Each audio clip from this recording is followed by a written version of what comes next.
us. Thank you, thank you, thank you for joining us on the Saturday morning. And I know you're in for a real treat.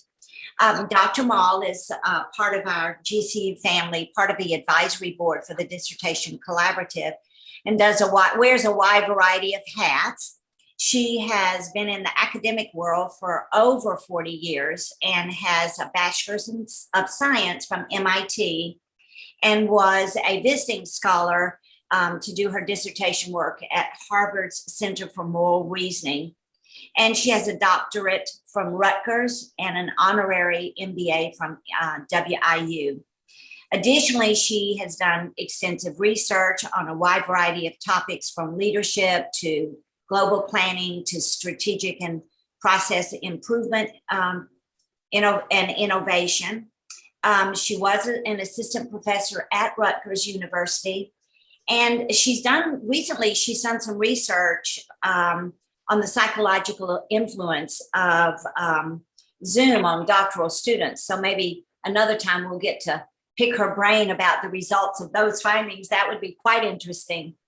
It is my pleasure to introduce her. She has hobbies that are really quite interesting, and she raises German Shepherds in Shih Tzu trials where they are learning to track and be those dogs that we get to see on CSI and some of those other television shows, right? And her passion is helping GC learners graduate and realize their goals. So we are very happy to have you here, Dr. Maul, and I'm going to turn it all over to you. Thank you, Kathy, for that introduction and those kind words.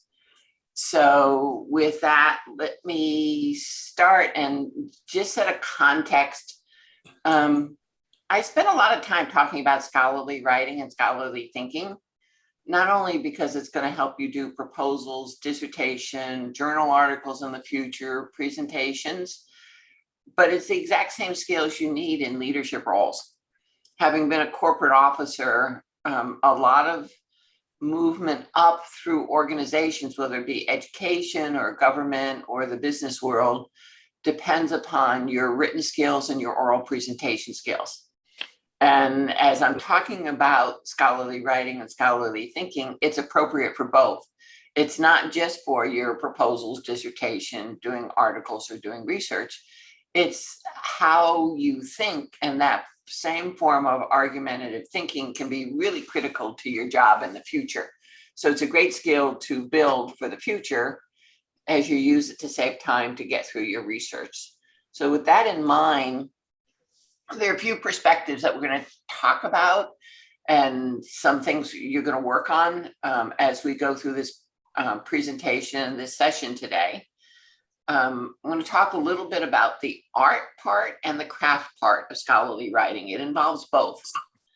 And a little bit about some of the principles, like it's really important to write it right the first time and how you can do that and still have creativity and kind of free flow thought and identification of ideas behind it.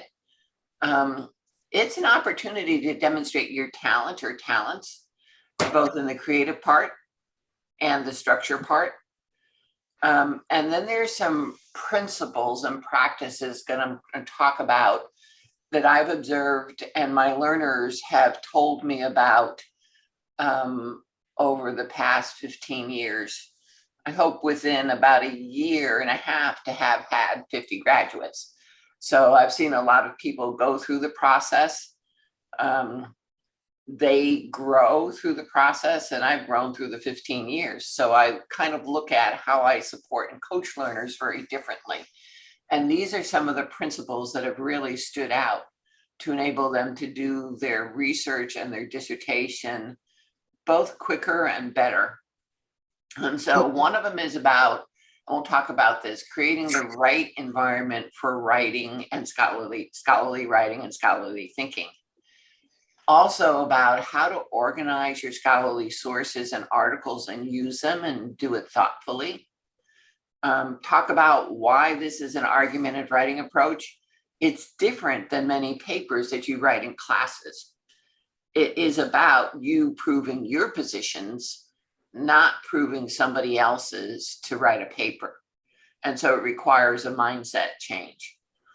We'll talk about ethically and what that means, because there are a few perspectives on that learners often don't think about.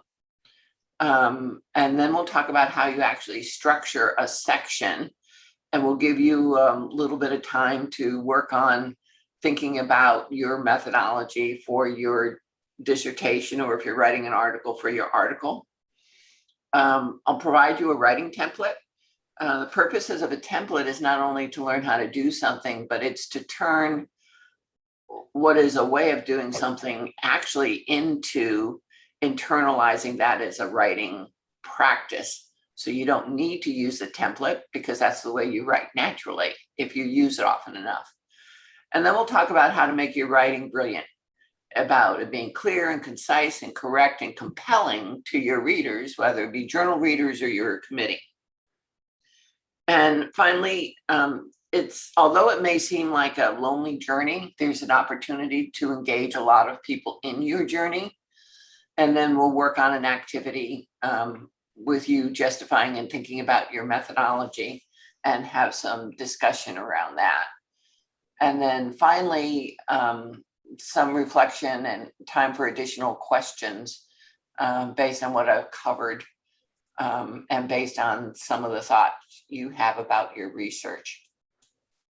So with that, you will notice yin and yang throughout this. A lot of people say, well, learners don't know how to write, or they don't write it correctly, or they really are struggling because they don't write things clearly and logically. And a lot of times, we have gotten to the point where, from our jobs, from life, etc., we learn to write differently. We don't write the way we were taught in high school and college, which we learned argumentative writing there. So in many cases, you have the skill, it may be dormant, and this is about talking about bringing it forward. And so when we're talking about the yin and the yang, there is that part of writing, which is the writing, and we'll talk about it. But then there is that part of writing, it actually comes from your thinking. So you need to be able to think logically and in a way that we'll talk about, in order to be able to write logically, so that your readers understand what you're doing. The advantage of this is a better written dissertation, but more importantly for you, you get through it quicker in far fewer classes, writing far fewer iterations. I've had a number of learners now graduate in a year and a half in the dissertation classes, but they're structured, they're focused, they put time in every single day, and we'll talk about some of those things. And so you'll see a couple of sets of quotes throughout this presentation. One is Albert Einstein, a really great philosopher as well as a scientist. And the second is Yoda, a wonderful philosopher and a character in the movies. So one of the things, and it's really pertinent for writing is not about learning facts or grammar or sentence structure. That is not the real focus. Rather, you need to train your mind to think scholarly, and those other things support you, but they are not the focus of the writing.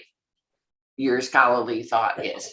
And we'll talk a little bit about that as we go through this. Going back to yin and yang, there are also two different ways of looking at writing. One is it is a form of art. It is about bringing your emotions, your creativity. Art is a form of work that is the expression of your emotions. And you need to do that in your dissertation and your research. You need to bring yourself, and hopefully you've picked a topic that's relevant to yourself and your career and your goals. And so you bring that emotion, that caring to your research and your work, hopefully with the intent of helping it contribute to your career, your purpose, your goals. At the same time, writing is a craft. And I'll talk about some of the art parts of it and the crafts part of it. but you need a very structured set of skills, just like an artist needs a structured set of skills besides their emotion to create a wonderful work of art. And it also gets into how we do these two parts of writing. And we'll be talking about that unstructured, kind of open-ended creative process. And it really is about you expressing the research, but using the literature to support you in that. And then the craft is then how you actually structure that, so that you structure it so it communicates the emotion, the passion, the importance of your research, but it does it in a logical way. And it does it quickly so you can get through your dissertation much quicker. So some of this information, you'll see some different sources as I go through the presentation. And so going to my little friend Yoda, where he said, do or do not, there is no try. And that is a really important philosophy in writing about your research in whatever form you're doing it. It is about really doing it and doing it with passion. Remember, if you're writing a dissertation or you're writing an article, it follows you for life. Once you write it, it's there, and you have no idea of how it's going to impact you later on. For example, when I was doing my dissertation research, I graduated from Rutgers, but I had the opportunity. I was invited to do the research under Lawrence Kohlberg. And so at that point, I needed to make a decision because we had the option of writing an article or writing a dissertation. But if we said, oh, write an article, nice and easy, there was a caveat to that. And it was kind of do or do not, there is no trying. Well, once I made the decision to write the article, that meant that I kind of belonged to Kohlberg and the team until the article got published. And anybody who's written articles knows it's not an easy thing to get an article published, and it had to be a sole article. No one from Harvard could be on it because I had to demonstrate I had the capability. And so I had to get it right the first time to get it into the few journals we were allowed to publish in. And it was constantly a focus on, it's not about trying. It's not about trying to get a decent article. It is about really doing an exceptional job. And in terms of not knowing what's going to happen, I expected do my dissertation or do the article, get it published. I was in the business world at that time, working for AT&T and Bell Labs. And lo and behold, I had an opportunity when I got my degree to go work for Rutgers Center for Coastal Environmental Studies. Well, that article was going to follow me not only into trying to get that job, but later on when I retired from the business world and started to work for GCU. I didn't expect that article would pop up, 35, 40 years later. So you never know when your research is going to pop up, when somebody's just going to do a Google search, even if you're trying to get hired for a teaching job or a management job or some other type of leadership position or get funding from a bank. You just never know because Google brings these things to life very quickly. So that's one of the reasons to make sure that you're really trying to do some exceptional writing, because it will follow you and people look at it from all different perspectives. I actually had one of my learners search my undergraduate dissertation or thesis because at MIT we had to do an equivalent of almost like a mini dissertation, but an experiment, and had to be innovative. And I did it in Chinese alchemy and how they use materials to try to build gold after I translated the alchemy text. And so that followed me with students looking at it and saying comments like, that was kind of creative research. It's really kind of funny that you're now in coaching doctoral students and trying to get their research innovative. So in terms of writing it right the first time, it's not only about writing it, and it's not only about just do it and do it well. There's reasons why you want to write it right the first time, and that you save a lot of time. I've had in the past learners say, well, I need to free flow and get my ideas down. And then that's how they write a section. Well, that's fine. Free flowing and getting your ideas down, and we'll talk about different ways to do it, is great. But you don't put it in your dissertation. That's a step to get there. That's not writing it right the first time. That's writing it knowing that you're going to have to revise it to get it well written, to meet whatever you committed for the criteria for that section. So you're not saving time, you're adding time. And when you have to rewrite and write and rewrite an article or your proposal or your dissertation, it becomes frustrating. Frustrating to you, frustrating to the committee, frustrating to whoever else reviews it. So by writing it right the first time, you reduce your frustration. And by saving time and taking much fewer classes, you save money. One of my learners who recently graduated, when he turned in the final chapter for his dissertation, and we had been working on writing throughout the dissertation, I read that in about an hour and a half. There were maybe a half an hour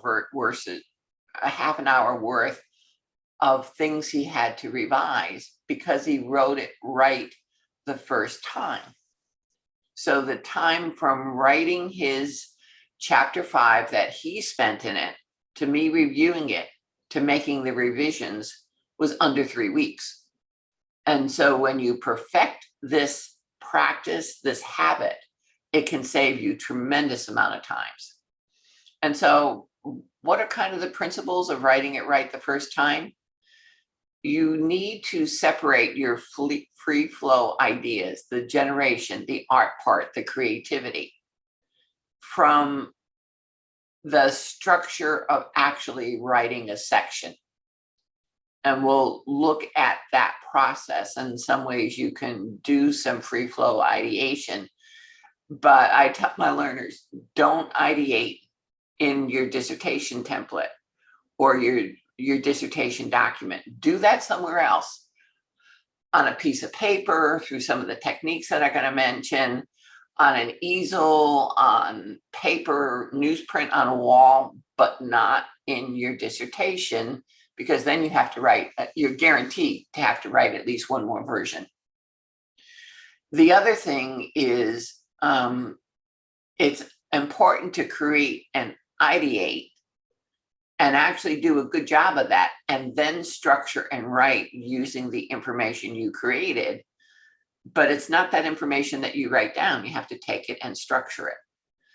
And I'm going to share a template with you on how to write methodology in 3 paragraphs, whether it be for a proposal or for your dissertation, and talk about using a template like that in order to make writing it right the first time a habit, so that pretty soon you can get rid of that template. I'll also talk about what I mean by argumentative structure. A dissertation is totally different from your papers.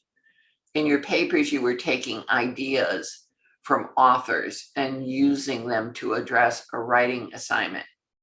In a dissertation, you're taking ideas from literature, being creative about those ideas, and actually structure them to justify the approach you're going to take for your research. You justify the topic, you justify the methodology, you justify the data collection. And it is you justifying your points, not proving some author's points or using the author's points to meet very specific points you've been asked for from your instructor. And so let's talk about the talent and creativity part, that art part of writing.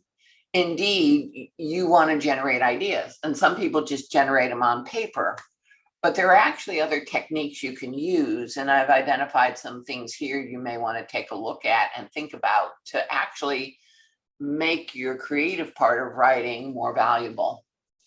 One is the process of visual storytelling.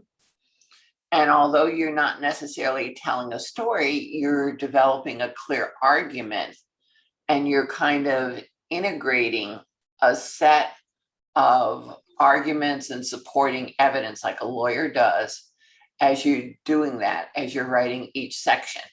So visual storytelling is one way to do it. And if people have that skill, you can kind of bring it. Another one is just doodling. In other words, you're thinking about, you want to write a section. Well, then go get a piece of paper, or if you like to doodle on the computer, doodle on the computer. But it is about doodling and being creative and coming up with the ideas for a particular section and a particular paragraph. Those arguments come out of the literature and out of what's required to write any particular section. And then finally, there is the process of mind mapping. You know, as you're thinking about structuring a paragraph, or actually a section more than a paragraph, you can use the process of mind mapping.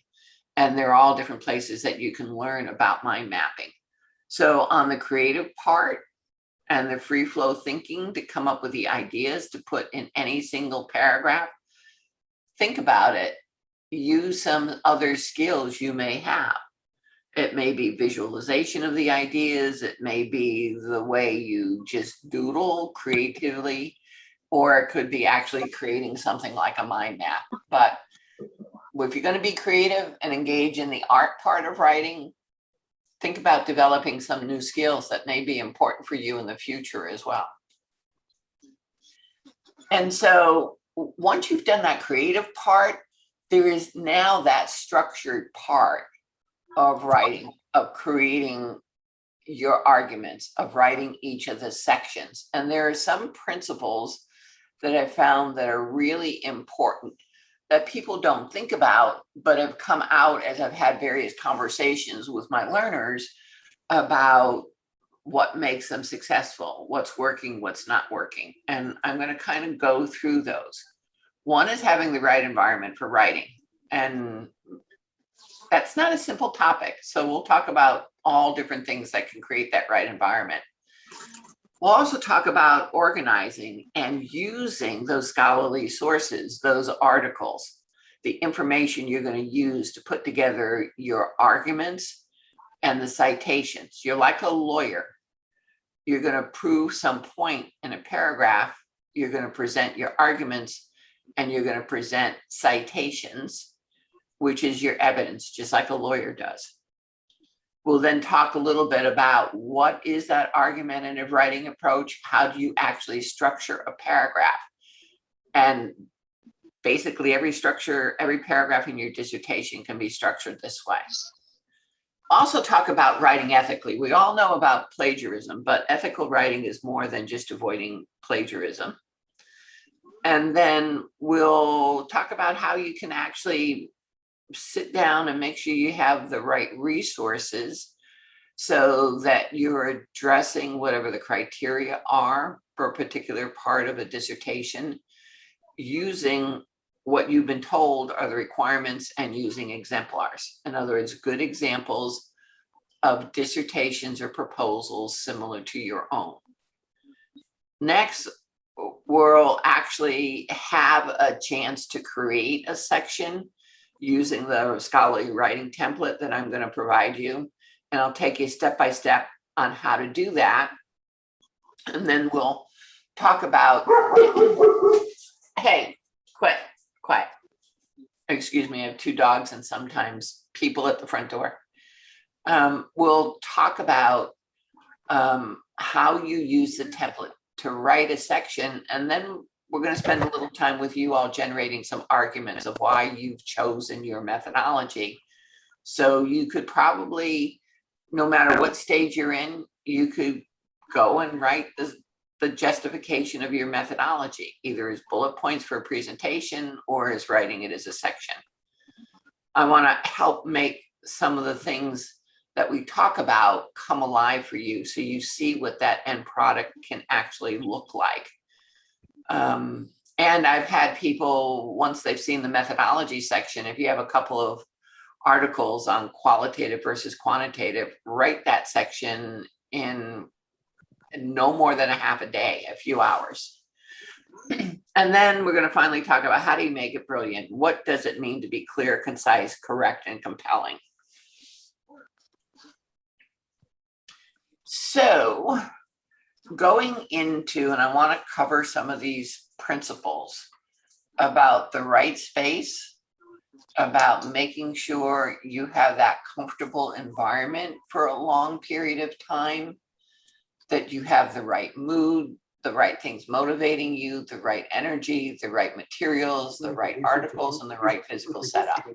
And so I want to go through these and talk about what my learners have found has really worked for them, because it may give you some new ideas. So in terms of having the right space, if you're writing a dissertation, I often coach my learners, you have to create a space away from distractions that are going to take you away from your writing and your thinking. Not everybody has an office space. Maybe you need to set up a pop-up office.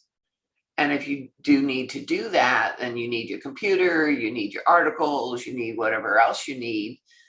You need a way to do that quickly, so you're not running around the house and starting with your computer, then go look for some articles or go get a drink, whatever it may be. You want that space so you're away from the distraction. Most of my learners have said when they sit down to write, they need at least 2 or 3 hours at a time. This is not generally, for most people, about half-hour writing, because you need to read the literature, you need to synthesize it to write a section, you need to outline it, develop well-structured paragraphs, and you often want to get a section or a version of a section done fully, and that takes time.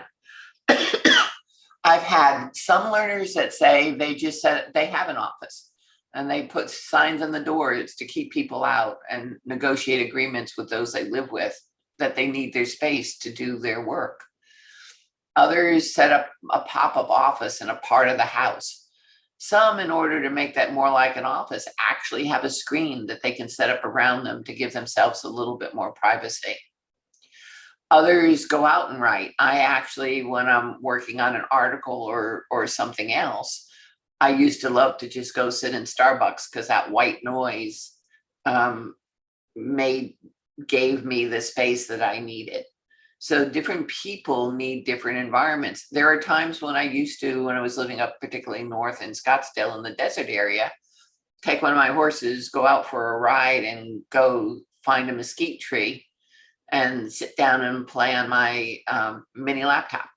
So you got to find that right space. I had one learner who was a principal who would go in on Saturday mornings or go in early in the morning before school started and lock her door and make sure she got in her 10 or 12 hours of writing that way.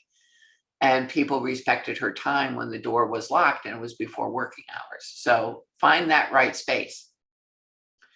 The other thing is about making it comfortable. You know, in the world of laptops, you really need to focus on this, because if you're working on a laptop, you tend to hunch over it, which is not good for your neck, not good for your back, especially for long periods of time. Or you sit in a chair that isn't the most comfortable. You really need to make sure that it's ergonomically correct. No matter what computer you're working on, you should be able to sit up straight. And when you're working on that device and you're looking forward, you should be looking at the center of the screen, not hunched over on a laptop.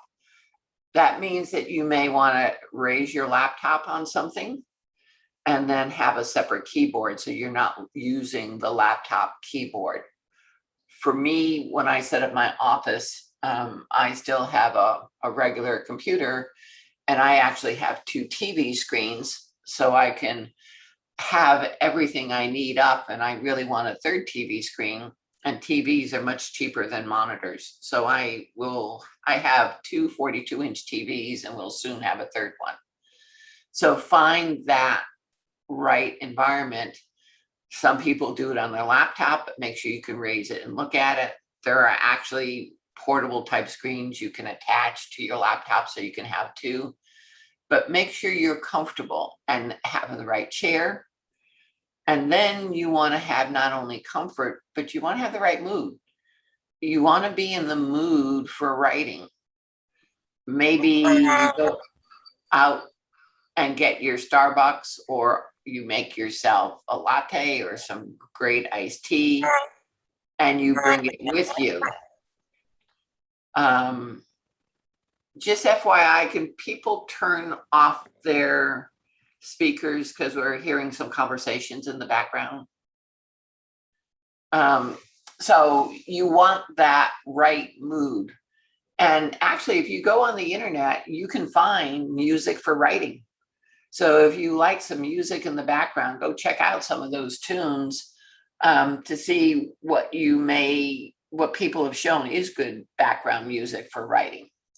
Or find your favorite music depending upon your type of music you like and what you believe will stimulate your creativity. Also, find items that may motivate you. I have swinging pendulums, and sometimes when I just want to think and focus, I play with those. I actually have an old doll from Dr. Kohlberg. He gave it to all of us when we first started working with him.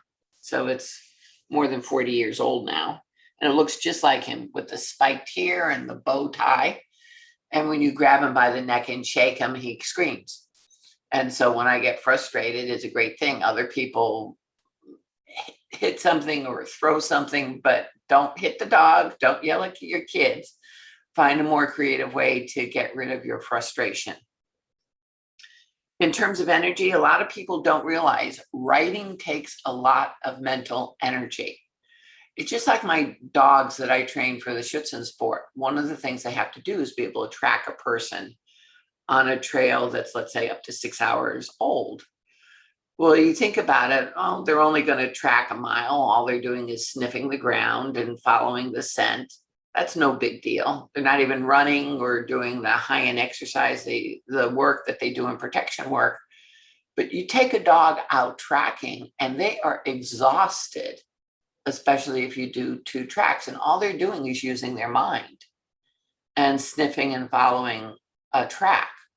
The same thing when we're writing, especially when you're working on your dissertation, organizing it and writing it, it takes a lot of energy. So have the food, have the drinks, stay hydrated, so that you can keep that energy level up, and the toys to play with and distract you. The other thing is your materials and equipment. Besides your computer, you need all of your articles or resources, exemplar dissertations, etc. And they need to be easily accessible. So if you're doing a pop-up office, put them all in a set of crates that you can put on a roller and just take with you, so you don't have to go back and forth from your office or where they're stored if you don't have an office.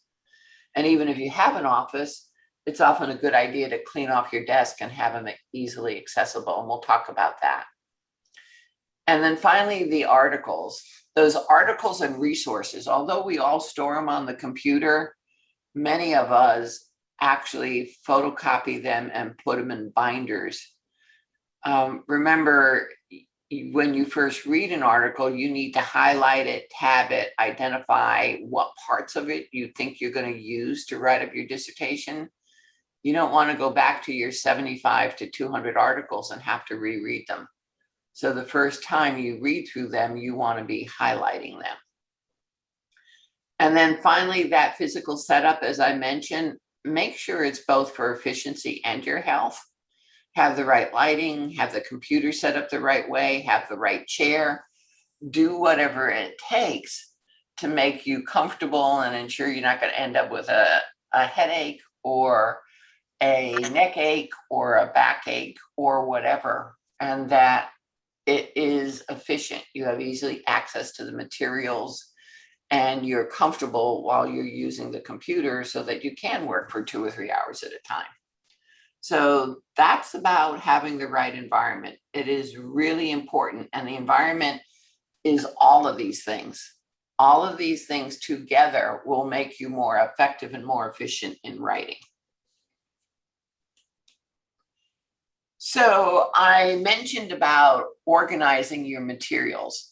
All of us have it on the computer, but if I have 50 articles and or research materials or resources, government studies, whatever it may be, I print out all of those, because through the process, when I find them, I actually sometimes might be sitting out on the patio. I might be in the car waiting to get the car washed.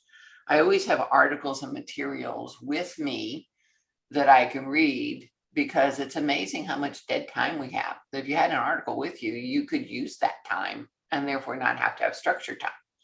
So I always have a few articles with me that I want to read, or a book that I want to read, and I go through and highlight it. I highlight what the research was about. I highlight what the findings were. I highlight any ahas, interesting points I may want to bring into my dissertation. And I color code them and have a way of organizing that. And I then put those in binders, and I put them in binders by sections. And so sometimes I'll put the article whole in a couple of places, and other times I just take the article, put it the first time I'm going to use it, and then put in the first page for other sections where I'm going to use it. It makes it easier to write each of the sections as you go through it. And I actually have tabs in that binder for different chapters or sections of an article, such as review of literature or methodology or findings, whatever. And I've gone through and I've done a lot of highlighting, and it's almost like a thematic analysis of your articles, but you're identifying the themes and the points to go into your dissertation. This becomes important because although you first use your articles generally in your review of literature or justifying the need, when you go into chapter 5, you have to compare your findings to those articles in chapter 2. So if you've summarized that, you don't have to go hunting those. And I actually, when I'm doing it, I create tables on the most important, let's say 30 articles that I think are going to show up everywhere, and I'm going to refer back to them in chapter 5. So those articles that were studies similar to mine. So what were their findings? What was their problem statement? What were some of the weaknesses and limitations? So when I do chapter 5 or the equivalent of that in an article, it's pretty quick. The quickest I've had a learner write chapter 5 is in 2 weeks, but they had all the literature summarized. And so they could go through those sections. Chapter 5, in many ways, is the quickest and easiest to write, but it also requires the most thought and reflection. So by having things organized and summarizing that literature you're going to use in chapter 2 to justify the need for your theoretical or conceptual foundation or framework, and then for those key topics, if you put that key information that you're going to build on and is related to your study in a table early on, you can then write chapter 5 much quicker later on, and it helps you in writing parts of chapter 2 as well. So one of the biggest parts and one of the most challenging for learners is to actually figure out what scholarly writing is. And if you want to see it done well, go into the top journals and see how they write. They have what I call our very tight paragraphs. A lot of information in a paragraph, and it's very well organized. I serve as an editor on the International Journal of Doctoral Studies, and it's something I'm coaching even people who have published in the publishing world for a long time and written a number of articles.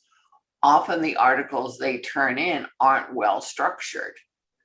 In some cases, it would lead to journals just turning them away because it's too much work to work with them to get them to totally rewrite it.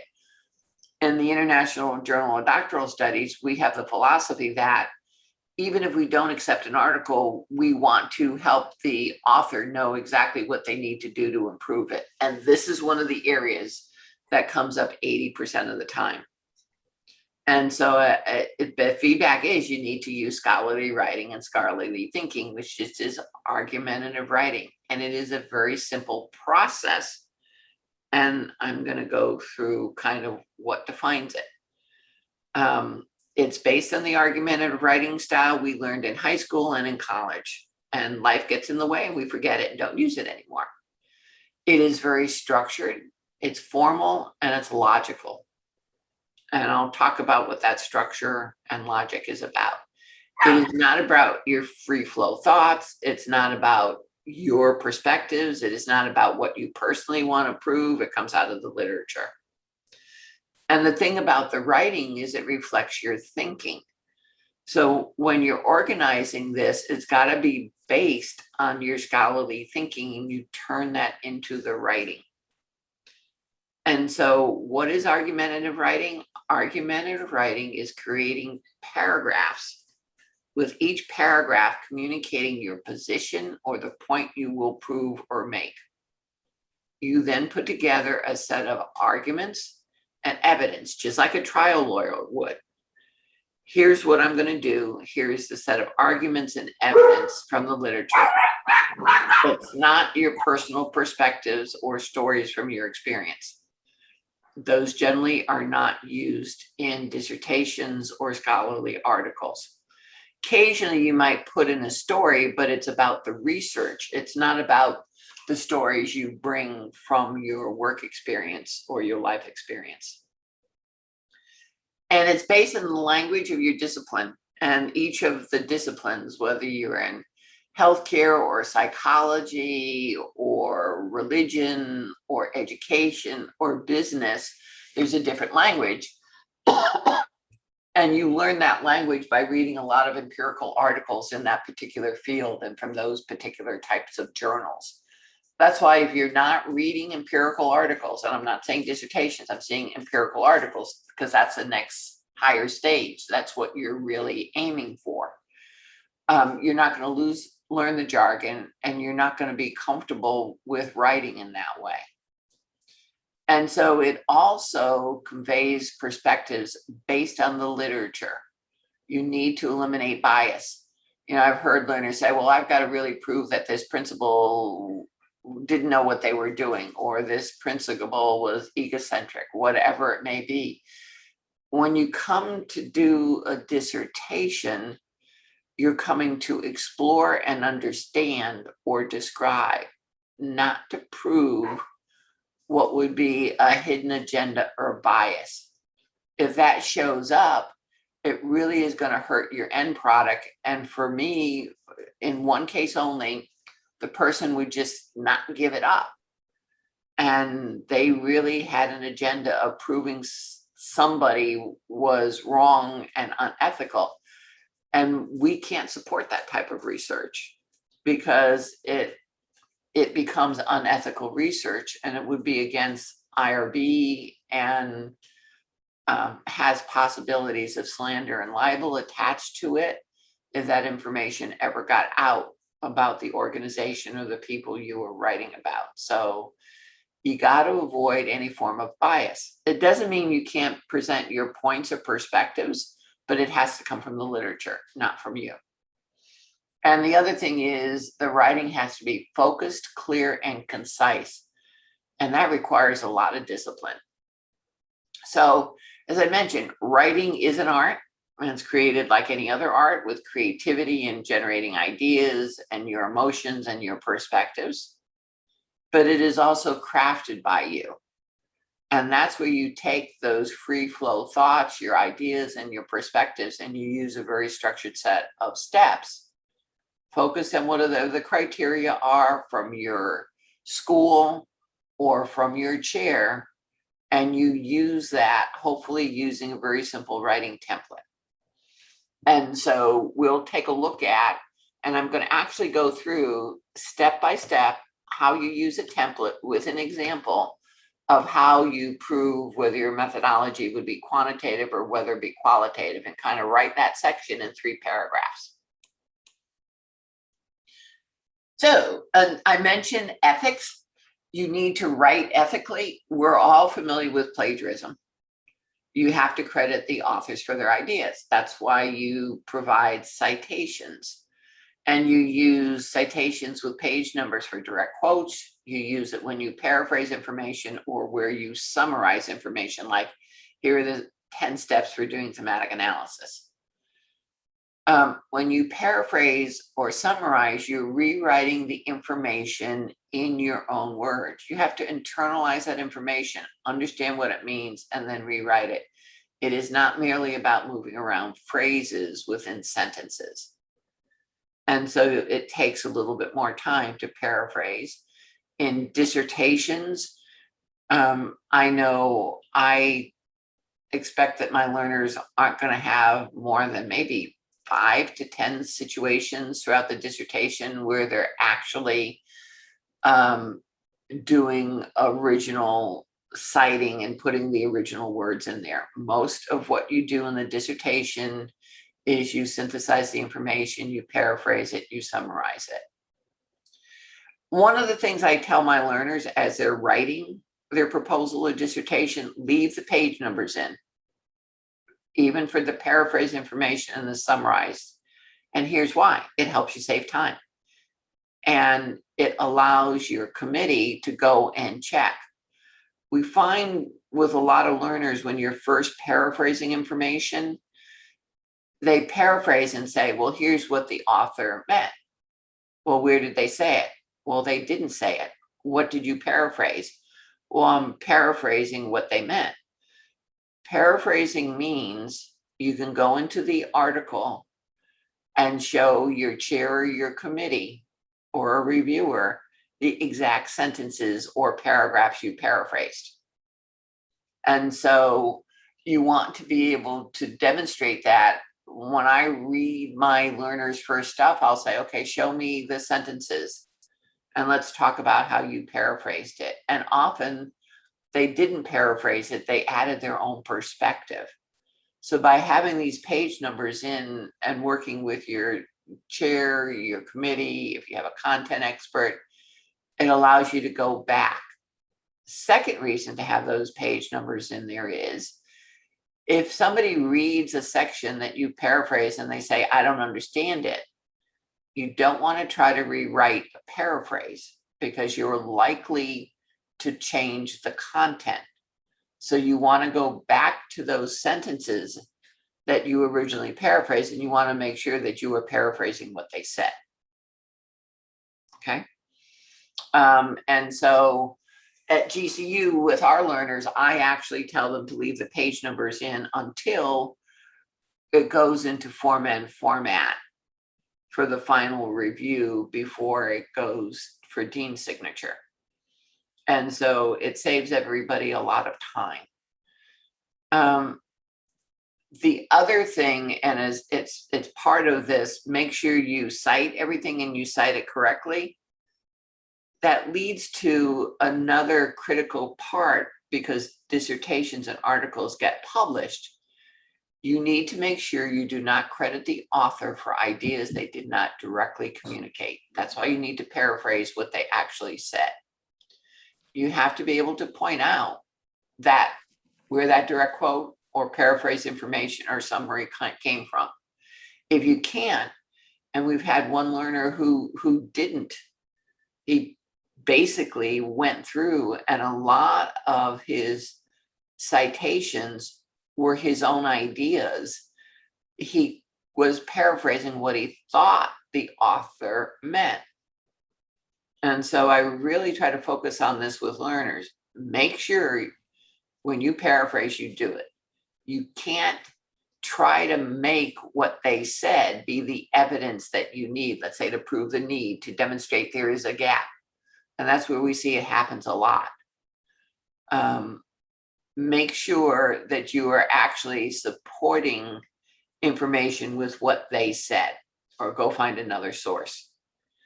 Different universities use different approaches to defining the need.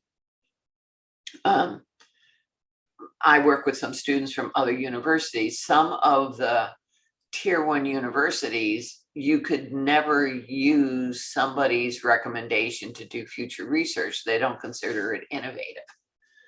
At GCU, we've gone from you need authors to say the research needs to be done, here's a gap, to no, you just need to put together a good set of arguments based on the literature and synthesize those arguments to define the need.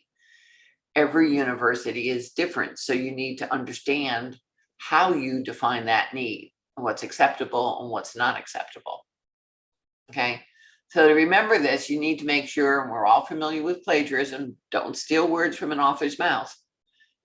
It's their intellectual property, and this, you're breaking the law when you steal intellectual property, just like you break the law when you steal property. So make sure you're not stealing their ideas and words without giving them credit. And the other thing, you don't put words into an author's mouth to try to make a point you want. That's acting unethically. And you need to avoid that as well, because your chair and committee want to make sure that when you're using the literature, you're using it based on what they actually said. Okay, so we're writing it ethically. We understand that it's an art and it requires creativity. So we come up with creative ideas. But then the question is, how do you sit down and actually write it? Well, there are a couple of things I suggest to my learners and other people I coach. I actually coach some senior leaders on how to write, and it's very much the same process. Have your template, or if your organization gives you a template or a guideline, that's great. If they give you exemplar or great examples of dissertations, that's another source. And there are some how to write a dissertation books that your chair or your content expert may know about, and they can all be useful in setting it up.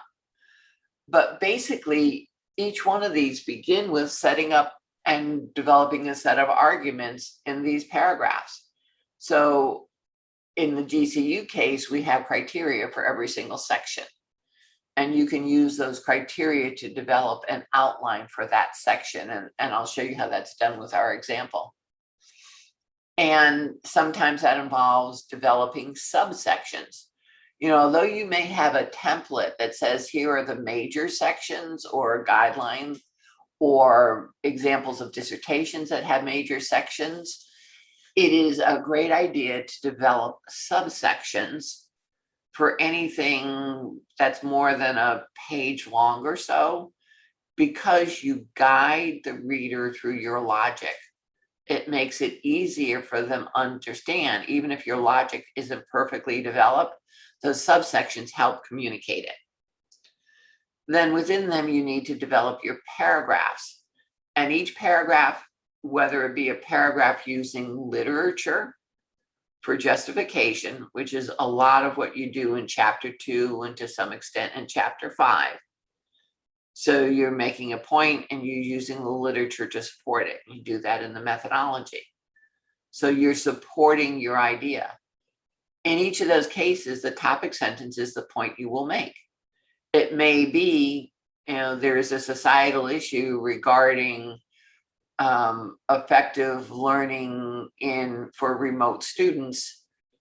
And then you go into describing why that becomes particularly important in today's society.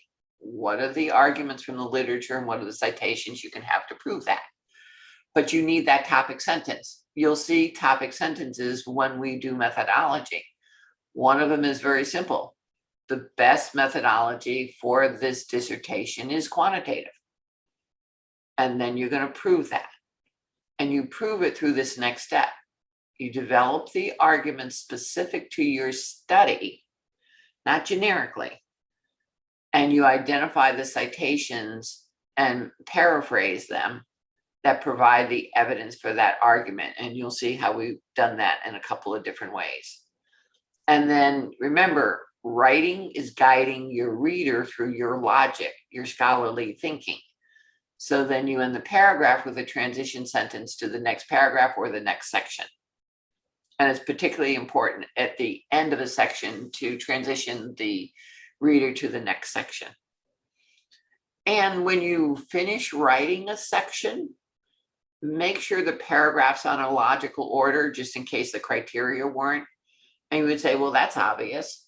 Well, I still have learners that may write up the data collection steps. And when I look at them, they're not in the order in which they would actually collect the data. So make sure the order of the paragraphs reflects either the order of your logic of proving a point or the order of the logic of doing something, like getting all the approvals you need. And then finally, you want to ensure that every paragraph will guide the reader through your scholarly thinking. They should not have to read a paragraph more than once. I actually tell my learners that if they turn in a version of a chapter or a section, and I have to go back and reread a paragraph or two, I just send it back because they haven't taken the time to communicate their logic and their thought. I don't understand what they're thinking, so I can't approve it. And when that happens once or twice up front, and they know that they have to turn in something that's well structured every time, don't just turn in your free flow thought or ideas. Turn in a well-structured paragraph based on them. It really speeds up their writing process because they make it a habit. And then section by section and chapter by chapter, they take less and less time and fewer revisions. And part of it is that you want to use the writing template to begin with. If you're not writing your dissertation already, the best place to use a writing template is if you get engaged in discussion questions, if you're online, or you're writing short pieces in a class. That's where you practice it. You really want scholarly writing and the thought process behind it fixed as much as you can. So the template provides that map to ensure clarity. And I actually have my learners use it when I teach classes. I say, here's how you do scholarly writing. Don't turn 1 out of 5 points in their discussion question responses is on the scholarly writing. And either they've made a good attempt or they have not. So they can get a 0, a 0.5, or a 1. And that begins to really reflect in their grade, but they understand how important it is. This process ensures the readers will understand your logic, and using the template will make it a habit, hopefully before you're actually writing your proposal and dissertation. And what are the benefits to you? It reduces the number of sections. I remember one of my earliest learners when I was brand new as a chair rewrote her proposal 12 times. And part of it was never clear. It was never logical. It was never well thought out. So some of these prior stories are what drove me to really focus on writing. It also reduces the amount of feedback you need to address and rewrite, whether it be your committee or a college reviewer if you have a review process. It reduces the time to complete each of the sections because you don't have to write and rewrite, so it reduces the overall time. One of the most important things learners have told me is it's reduced their frustration because they know exactly what they're going to do and step by step how to do it rather than trying to figure out what they're trying to do as they write each section. And in the end, it saves you time and therefore reduces the cost to complete your degree or write an article. And it's this thought process of scholarly thinking that really differentiates a person with a doctorate from a person with a master's degree. When I went to college, Rutgers had a requirement that you had to be on campus for 2 years and working on your research and part of the department, and you couldn't have another job. So when I was invited to do my dissertation at Harvard, it meant I had to be on their campus for 2 years, no other job. And it was like 30 hours a week helping Kohlberg with his research and 40 hours a week working on my research. And all of that involved a lot of dialogue and communications. So take the opportunity to initiate dialogue and communications with your chair. Build a great relationship with a content expert. And in selecting a content expert, I often suggest that you find somebody's article and you're going to be following up and expanding on their research. You are now adding beneficial stuff to their research and furthering their research. And if they're in a university, that is a kudo for them because people are using them further their research, especially if you really want to write an article. And if you ever want to teach, maybe not now, I never plan to teach at a doctoral level. I never plan to retire into teaching. But I was lucky in that I did articles all throughout my whole career. Articles when I was doing my dissertation, articles when I've done consulting, articles when I was in the work environment as a corporate officer. So I've done articles throughout my life. So using scholarly thinking and scholarly writing is important both as a doctor and then even in whatever career you move into. And I think one of the things to think about and one of the things to cherish, and learners always don't do that, is feedback. Feedback that says, this isn't meeting the mark. Your logic isn't there. You don't have great evidence. And some people look at that as failure and they take it personally. And I really go back to Yoda, that the greatest teacher is failure. You know, look for that feedback. I consider feedback a gift. And I say that to my learners when I say I tend to be a fairly assertive, impatient chair. So if there are issues going on, they need to give me feedback as well. And then I give them feedback on both how they reflect, how they write, and think about feedback. Think about that failure. Think about doing it wrong as an opportunity to learn from it. And I find that if I fail doing something, I usually do it better the next time around. You know, it's like with my dogs. I started first with a dog I bought from Germany that was already a trained Schutzen dog and had all his degrees.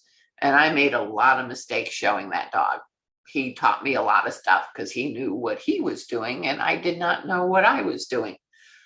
So he gave me, and my coach, who was from Germany, said, well, he's teaching you another lesson. You messed up again. And so think about messing up as an opportunity to learn. So by the time I got my third dog and was training that dog brand new, I had a whole different set of skills and capabilities because I had learned from all that failure. So learning from failure is not only in the dissertation, it's in a lot of other things that you do, including your job.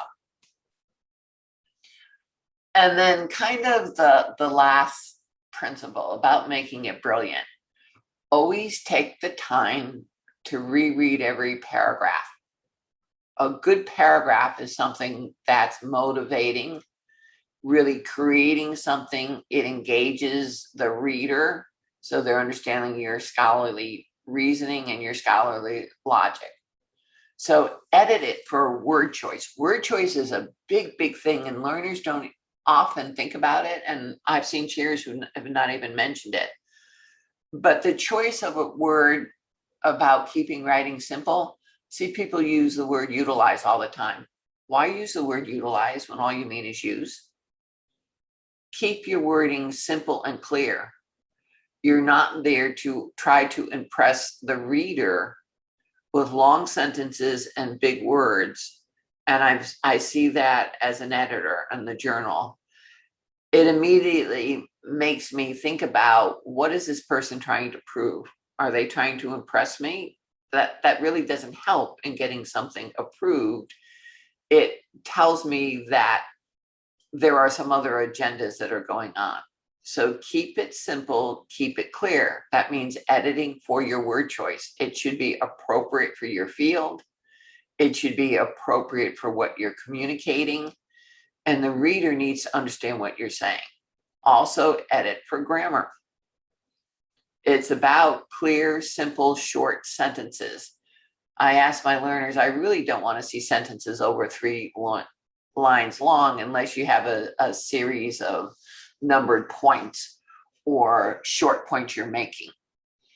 Because most people reading about a new topic can't comprehend all of that information. And your chair and your committee, and later on when your dean signs your dissertation, they're not an expert. You need to keep it concise, clear, focused with the right word choice, sentence structure, etc. And make sure the information you put in there actually reflects the literature. And what sometimes comes through a person's writing, and they don't even know it is they're trying to prove something. That bias is coming through. You need to make sure that you're reflecting the literature and not just trying to prove a point you want to make or an opinion you have. Research and a dissertation is about exploring, understanding, and asking questions. And although you have a problem statement and some hypotheses, you are still trying to explore and collect the data to determine if it's appropriate or how to describe something. And note, a lot of times when people are writing and justifying something, for example, the best methodology is qualitative. You then go through that paragraph and every single thing is a citation. They've never even referenced their study, what they're trying to prove. And so they haven't proved the methodology is the right methodology for their dissertation because they haven't even related it to their dissertation. You don't even know what their dissertation is about in the methodology section. So you need to make sure that the arguments are specific to your research, and the citations are then generally whole sentences. In articles, you may see phrases, maybe 3 or 4 phrases in a sentence with different authors on each one. But it is not the author and the date. That is just the way you identify where the citation came from. And by doing it and keeping it clear, concise, correct, and compelling, and often short sentences, you can make far more compelling than long, windy sentences. Build your credibility with your committee or with journal editors, whoever you're writing for. And avoid getting to the dark side. And what I mean by the dark side, from Yoda's quote, when you look at the dark side, careful you must be, for the dark side looks back. Be very careful about rejecting feedback. Be very careful about just trying to get it done quickly and not necessarily taking that little bit of time to make it brilliant, make it clear, concise, correct, and compelling, because then you can get locked into that. And in terms of explaining it simply, one of my favorite philosophers and scientists, Albert Einstein, said, and this is one of his famous quotes, if you can't explain it simply, you do not understand it well enough. So make sure that you're just not paraphrasing sentences. And I see that when people write up their thematic analysis, they've paraphrased the sentences, but in some cases they're really long and windy and they're not correct. They really didn't understand what they were paraphrasing. And so they couldn't explain it simply. All they were doing was moving words around and using the author's words. So it's important not to do that. A little bit more about support. The doctoral journey is a very lonely one. You know, when I was doing my 2 years of residency in Cambridge, my husband and I were living in New Jersey, and basically I saw him maybe once every month or two, because that was just the nature of doing a dissertation then. You were involved in your dissertation in the department 70 hours a week. Our dissertations can be lonely and isolating, often because it's not that you're away from your family, but you're involved in often a multimedia version or an online version. and that can be lonely because you don't have the peers to talk with, etc.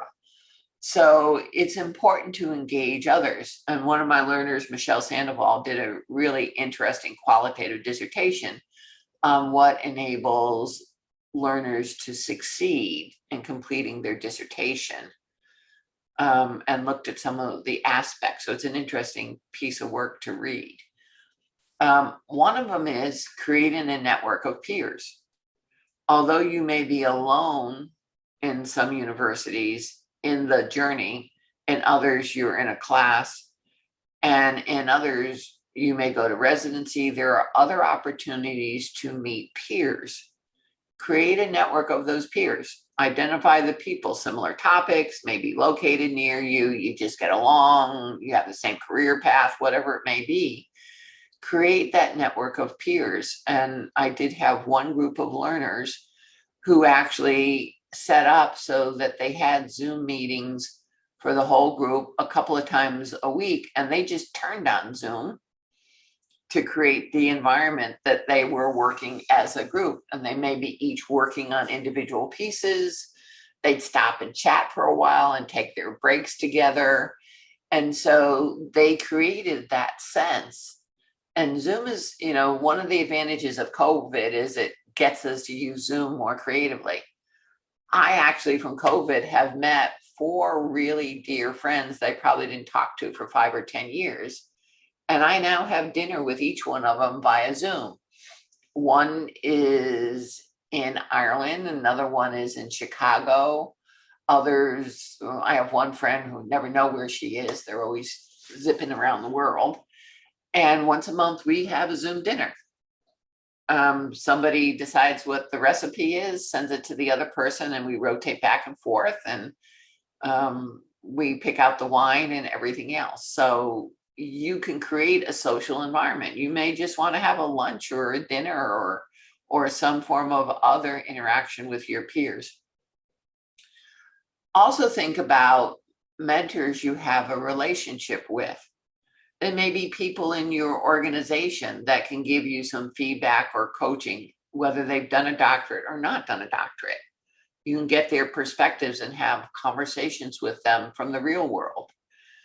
Talk to prior graduates. Some of our chairs bring in prior graduates. I believe CoLab has brought in prior graduates, and actually prior graduates are engaged in your network with you. I know one of my prior graduates, Luther Carter, comes onto the network a lot. Find external resources. Your content expert. One of my learners picked a content expert who is a director in a university. She was following upon their research, asked him to be a content expert. He agreed.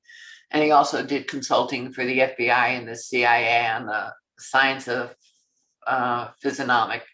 I keep forgetting how to spell it, but it's basically reading emotion and feelings through a person's face. And so she built that as a resource. Your content expert can be an entrance into a new field in many cases, whether you want to teach and do more academics or whether you want to have more expertise. Also find friends and peers. They can be coaches.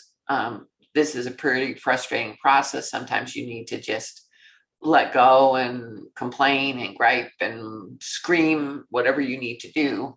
But friends and peers can support you. They can also read stuff. And then your family.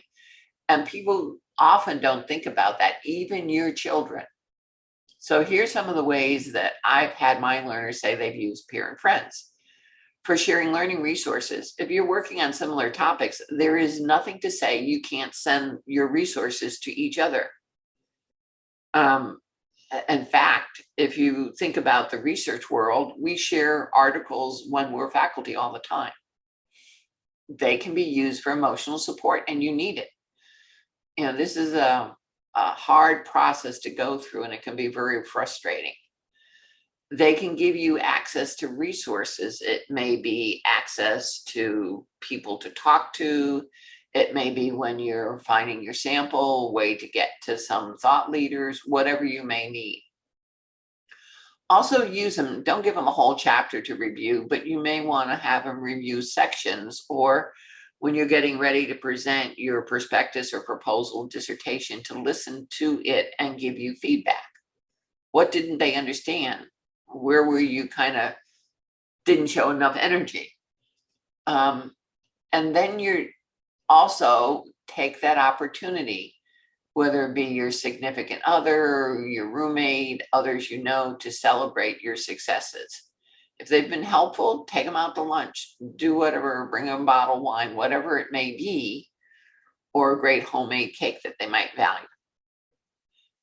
Children can also play a really important role. And I've had a few learners that once they thought about it, started using the children to help with a lot. They copied and organized the articles in the binders. And sometimes they'd help do final highlighting after some initial highlighting was done. I have one learner right now who happens to be an executive director in an organization, and she's not particularly technology savvy. So she's having her high school kids not only show her how to use technology, but they're really bright kids and they've taken a lot of statistics classes in high school. So they're helping her with her statistics. Setting up your scholarly writing environment. Sometimes another learner said they put a screen around it, and then as soon as the kids knew that, they would go get everything, set up the environment, and they would always surprise her with something, a note, piece of food. It became a fun environment and process. And then they would go leave her alone. But when she took breaks, she would go take breaks with the kids and they do fun things. Selecting the right music for writing. You know, sometimes if there's a whole bunch of music, maybe let the kids go through and pick something they think would work.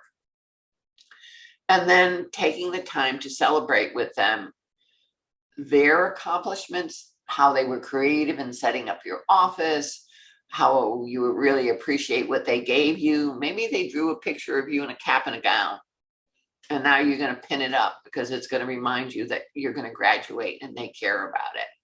So think about how you're going to use others and engage them in your journey in a way that's valuable to them and in a way that's valuable to you.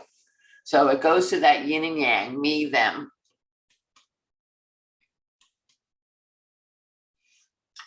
Okay, remember I said we're going to go through an activity, and in a few minutes we're going to talk about what are some arguments you could use to justify your selected methodology.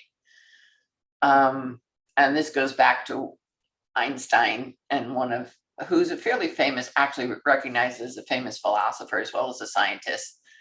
A man should look for what is and not what he thinks should be. And that is true for methodology. You want to use your resources on methodology, articles on quantitative methodology, articles on qualitative methodology, and articles comparing quant and qual. Don't just pull this stuff out of your head. So that's what's looking at what is and using those arguments and then relating it specifically to your problem statement or your population or whatever you're doing. And I am going to go through what is a 3-page template, and then we'll take a short break.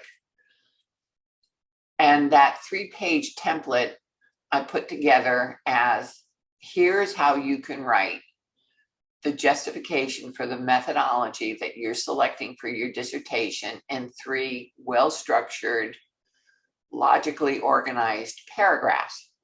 And this structure here is the exact same structure you use for writing any paragraph. It's just that the criteria or the focus of the paragraph changes. And so the first paragraph is going to be justify your methodology from methodology books and articles, mostly methodology articles. And remember, they need to be primary sources. So you can't use books like Creswell because his is a secondary source.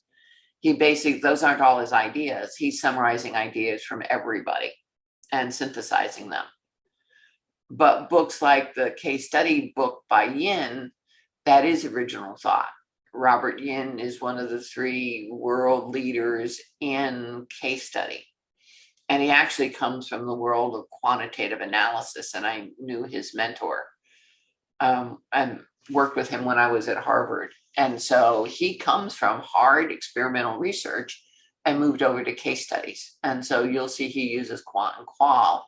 And you can use his citations from his books because those are all original thought. They're his thought. And there are other people who are experts in different methodology, like qualitative descriptive. Sandalowski is kind of the mother of qualitative descriptive research. A lot of stuff started with her, and she's been engaged in it for over 20 years. So as you're doing your methodology and you found those empirical articles about quant, about qual, about quant versus qual, or some are research-based in that they studied the methodology and there was research behind it.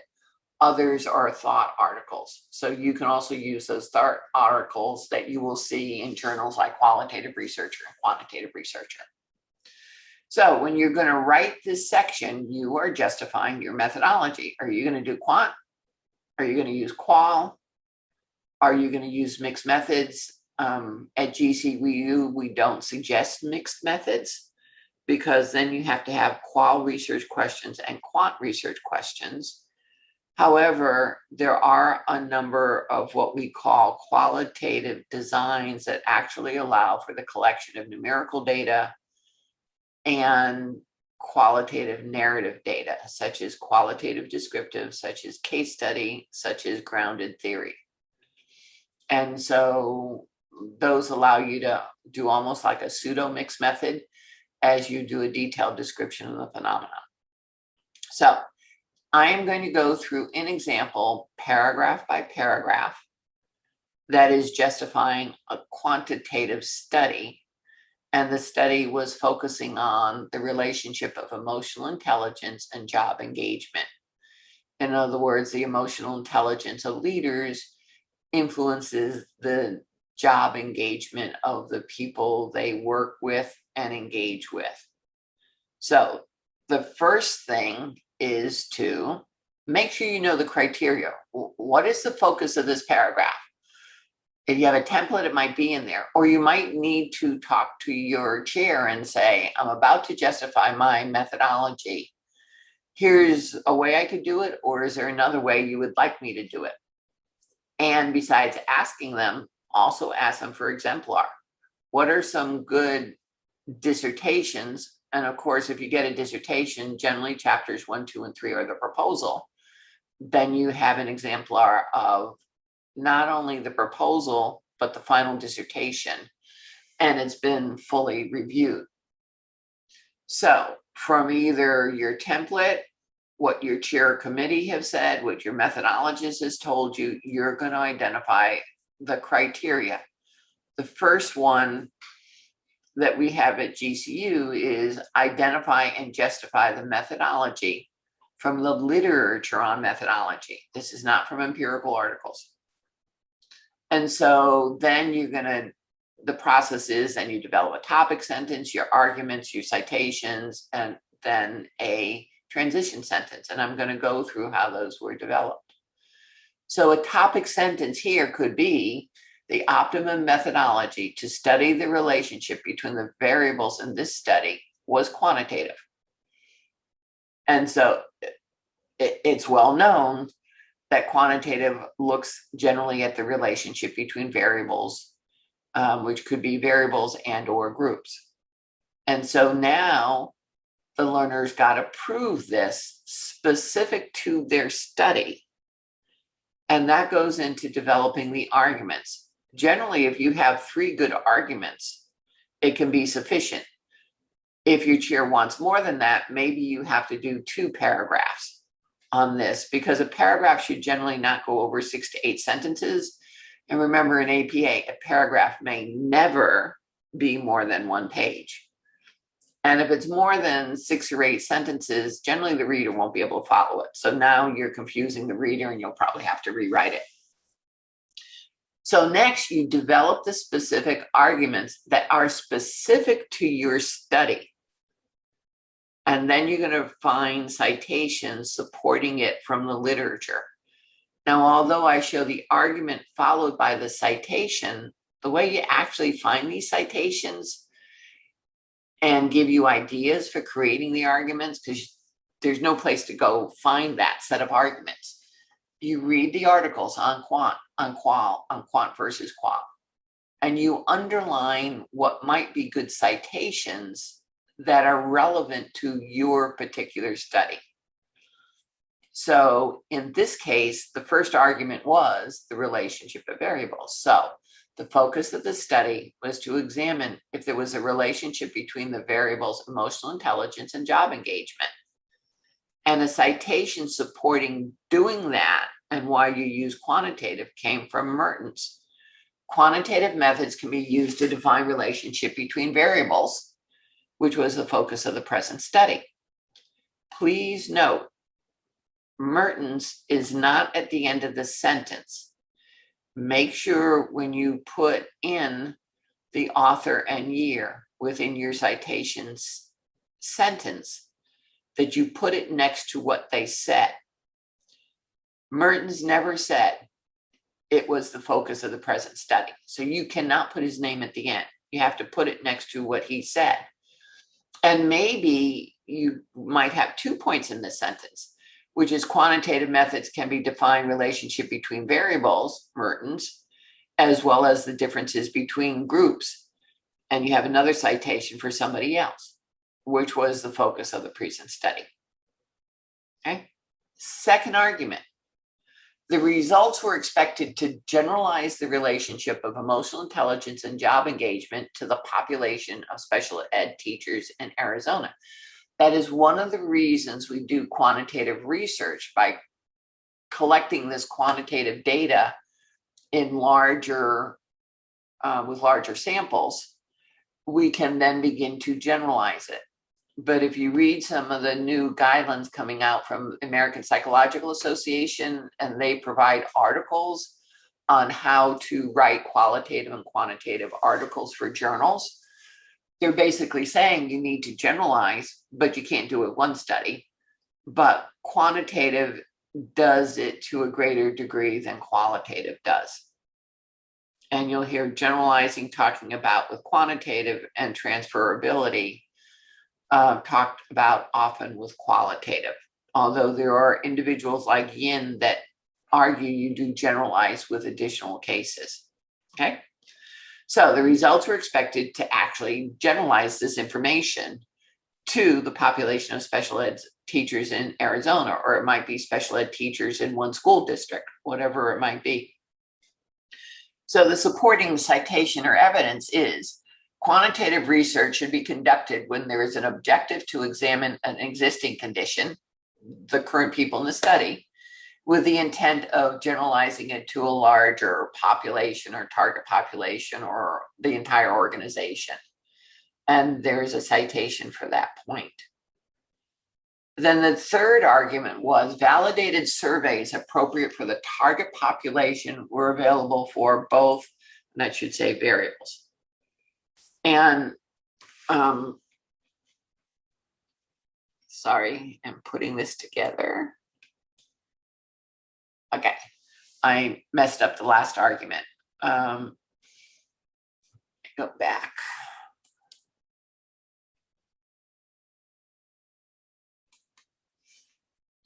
The last argument will then say that quantitative research requires the variables to be identified, and data collection must include either surveys, access to databases, access to archival data. But basically, you have to be able to have measures of your variables because you have to quantify them. So then you now have a topic sentence, you've proved it with these arguments supported by citations. And now it's time to transition from paragraph 1 to paragraph 2.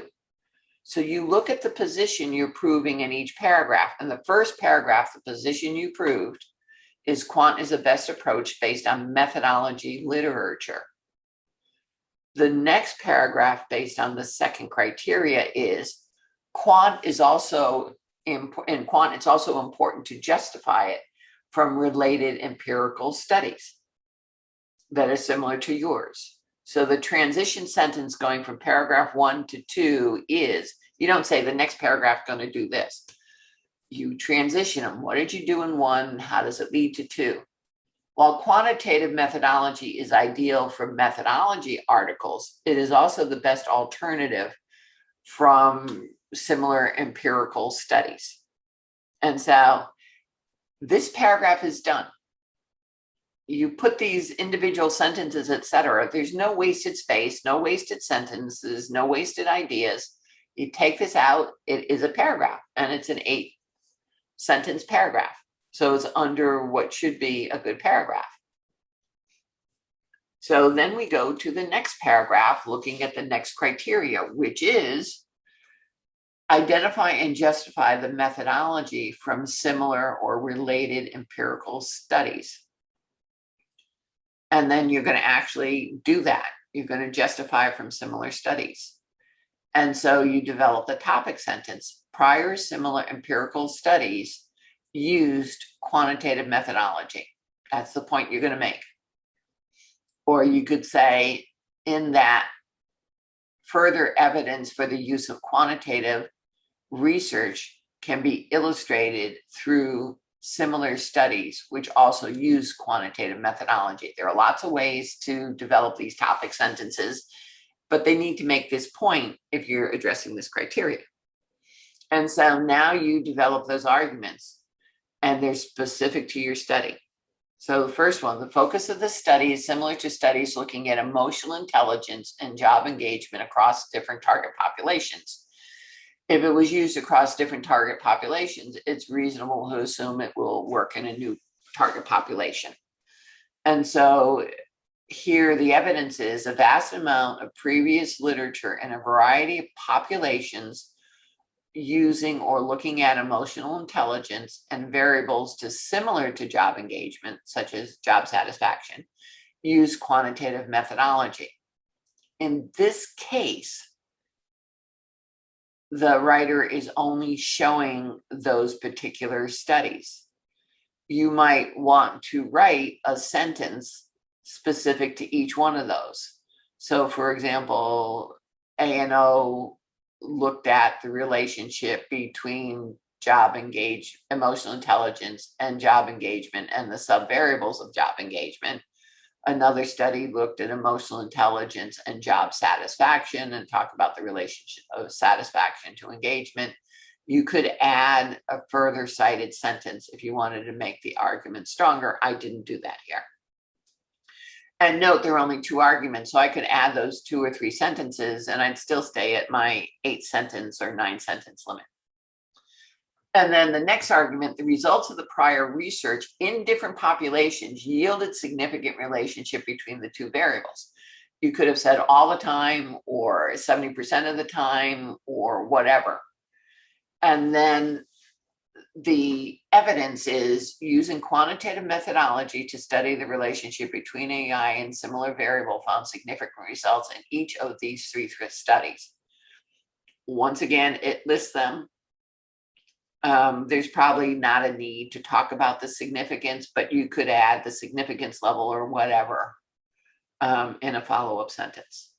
And now we're ready to transition from paragraph 2 to my next paragraph. So the position we just proved is quant is the best approach based on similar studies. Paragraph 1, we proved it is quant is best approach based on methodology articles. The next paragraph, whenever you do argument development, and it's just part of argument for those of us who competed in debating, you always have to prove the point you want. Quant is the best. But you also have to prove the counterpoint, that qual is not as appropriate. That's just good argumentative writing. And it's actually good argument. You know, when I was a corporate officer at Quest, one of the things I had to do, I had a $100 million budget, and every year I had to justify my capital budget to the operating council. And so I had to justify not only why the projects I proposed doing were the right number, or new programs or curriculum, whatever we were doing, were the right ones to do, I had to then go and justify why other things that the business unit leaders wanted or the CEO might have mentioned were not as good. So argument requires is arguing your point, and it requires arguing why the alternatives are not as appropriate. Great skill for dissertation and great skill in your jobs. So the transition then went from quant is the best approach on similar studies to qual is not an appropriate approach, is what you're going to end up at the end of this section. But looking at paragraph 2, new criteria, identify and justify from similar empirical studies. Topic sentence, prior similar empirical studies use quantitative methodology, or based on prior similar empirical studies, quantitative is the best approach for this study. 2 arguments, focus of this study is similar to other studies. You have the literature, the results of previous studies yielded significant results. You have that literature. And now the transition. Not only is quantitative methodology ideal for methodology and empirical articles, qualitative would not address the proposed problem statement. This kind of takes 1 and 2 and leads to 3. Oops.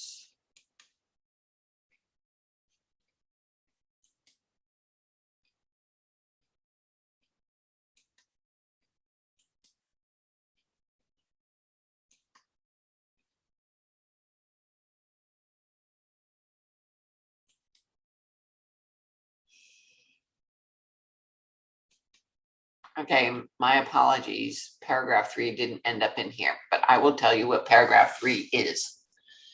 Paragraph 3 is basically you identify and justify why qual is not appropriate. Same process.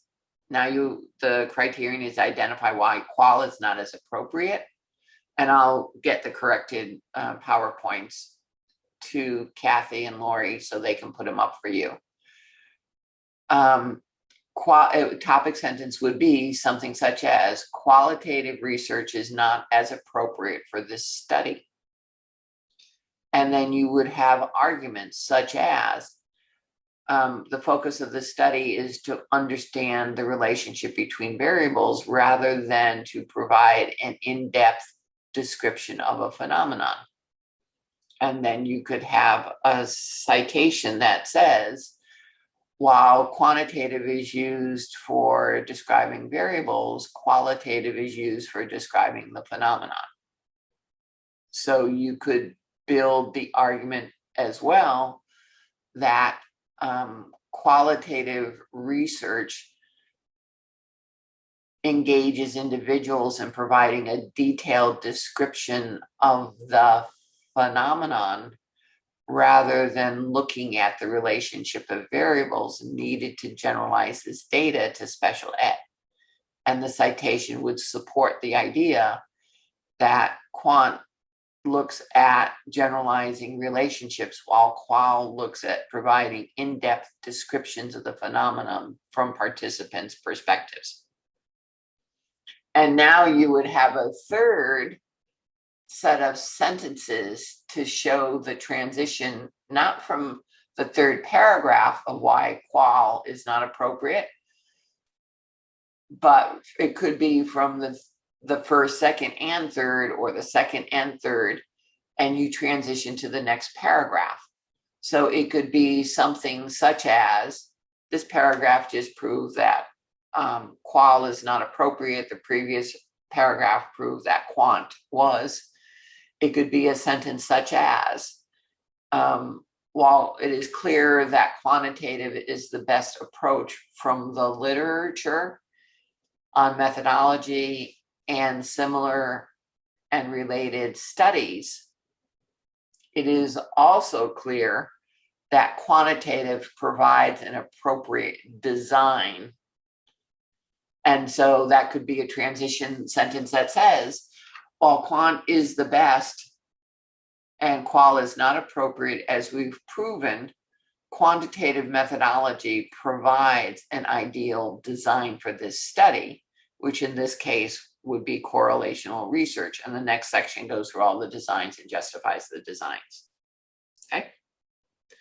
So that's kind of the last of the principles for putting this section together.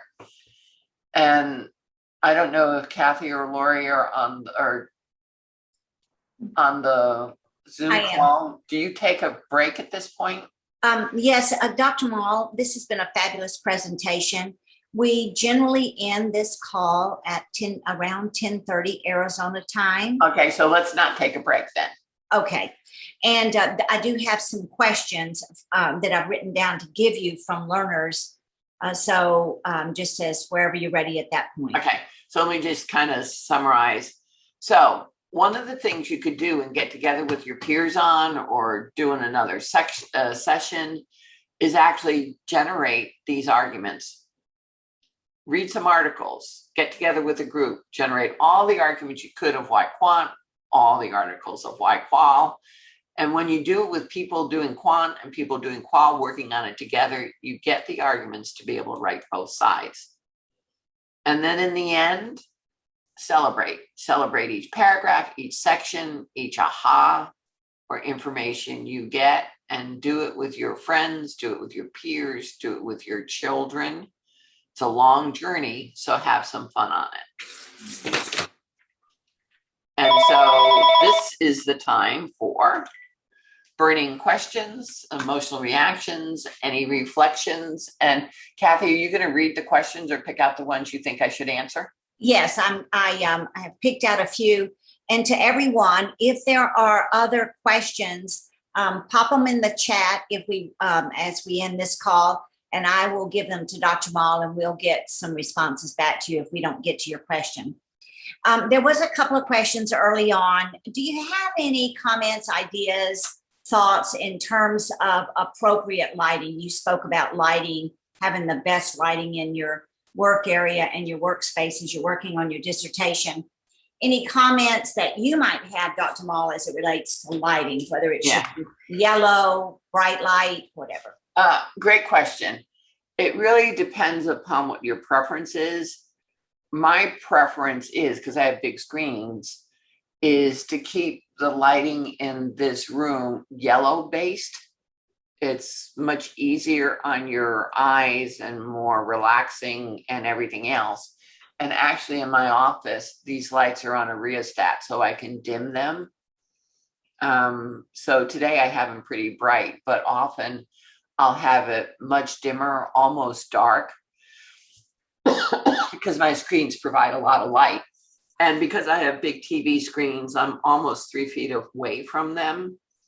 So it'll big, and how big and bright they are, I don't need any light. I can actually work in the dark, which I've done once or twice when the power went off and my backup battery, which has 2 hours of battery life, I could continue working for at least another hour to finish something up. So I would go for a yellow, and I would go for having a rheostat or being able to dim it or find some dimmer sources of lights. Like nowadays you can buy little portable lamps, and you may want to put them in the right places to give you the right light.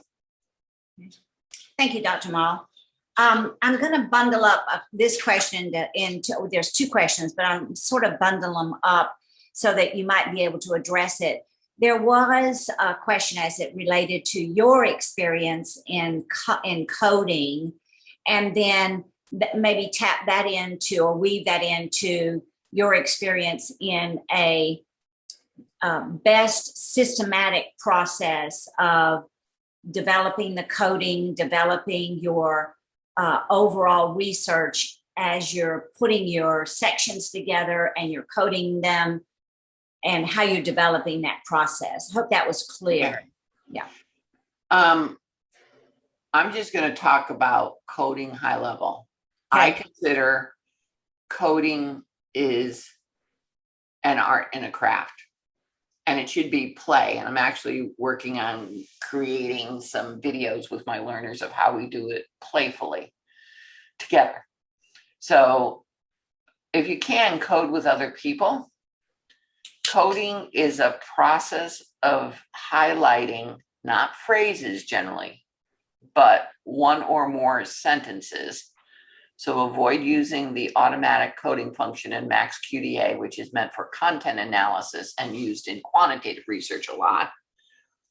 Code the sentence or whatever that answers your research question. So as you're coding your data, have that research question in front of you.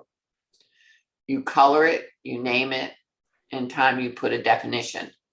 Later on, you take all of those codes and you put them in piles. I do that with my learners on a whiteboard using myro.com, and we play.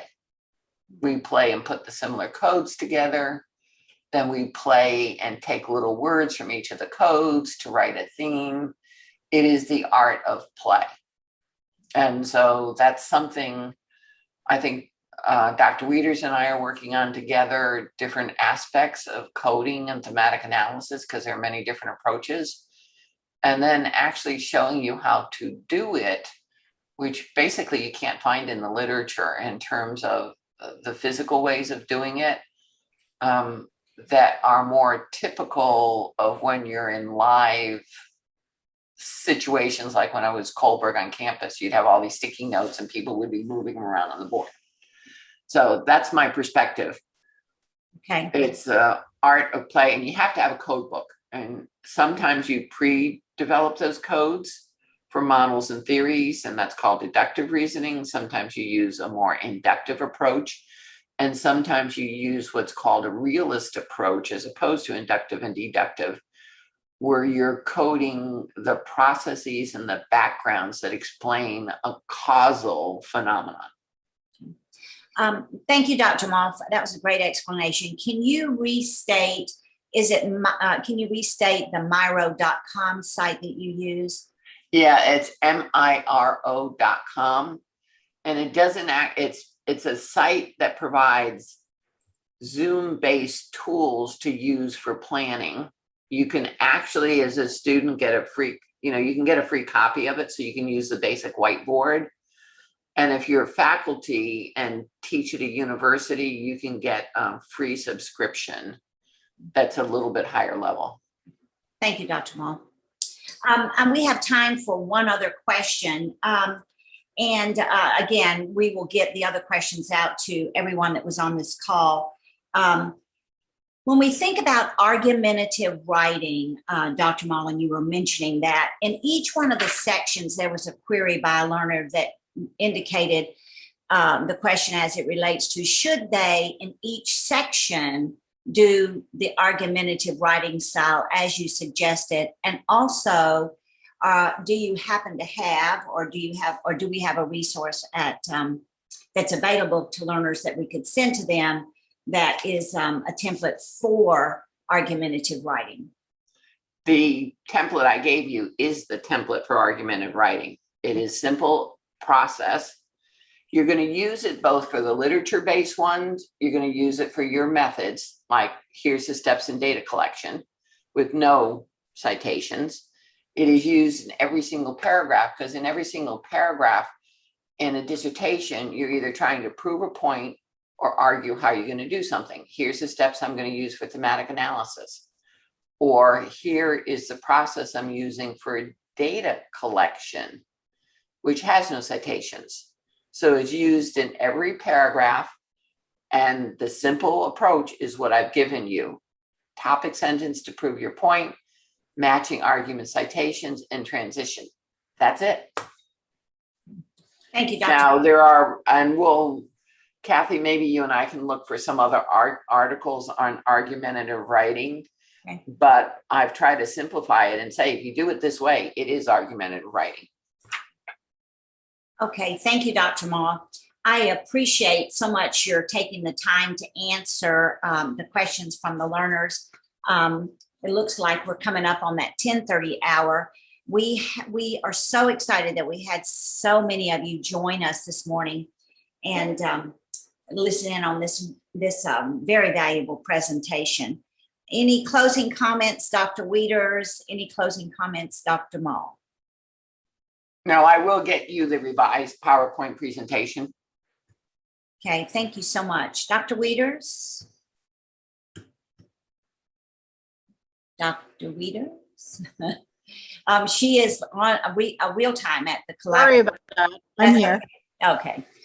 Any, Did you ask me a question? I did. Any closing comments, thoughts, screams of outrage, any of that? No, I just want to thank my friend and colleague and leader, Dr. Maul, for being here with us today. And we may ask her to come back and talk about coding at some point, but we're going to be really looking at how often we offer the multiple calls versus the single calls. So if anybody has any feedback on their preferences and things, please get those to Dr. Winslow. You can IM her.